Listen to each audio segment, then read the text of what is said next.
Ever wondered how to whip up some delicious ladyfingers at home? Well, wonder no more. Today, we're diving straight into the world of delicate, light, and sweet treats that are the perfect accompaniment to your afternoon tea or the star of your next tiramisu. Starting off, ingredients are key. Gather up 6 egg whites, half a cup of white sugar, 6 egg yolks, 3/4 of a cup of all-purpose flour, and half a teaspoon of vanilla extract. First things first, preheat your oven to a cozy 375 degrees Fahrenheit. While the oven warms up, line a baking sheet with parchment paper. Now roll up those sleeves and get ready to whisk. Beat the egg whites in a large bowl until they start to foam. Gradually add in the sugar, continuing to beat until you have a stiff and glossy meringue. Next, time to add some richness. Beat the egg yolks and vanilla extract into the meringue. Make sure to blend them well, but gently. We don't want to deflate that beautiful meringue. Up next, sift the all-purpose flour over the meringue mixture. Fold it in gently, taking care not to overmix.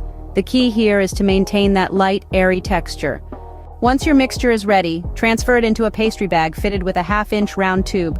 Pipe out 4-inch long fingers onto your prepared baking sheet.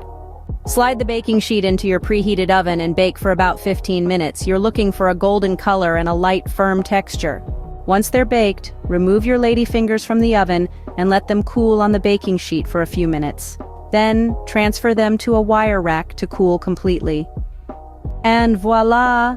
In just a few simple steps, you've made your own batch of homemade ladyfingers. Perfectly golden, delightfully airy, and irresistibly sweet, these treats are ready to be dunked into a cup of coffee or layered into a creamy tiramisu.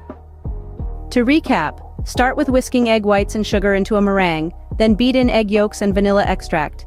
Gently fold in sifted flour, pipe the mixture onto a baking sheet, and bake until golden. Cool, and enjoy your homemade ladyfingers. Remember, the joy of cooking lies not just in the delicious end product but also in the process. So take your time, enjoy the steps, and most importantly, have fun. Who knew making ladyfingers at home could be this easy and enjoyable?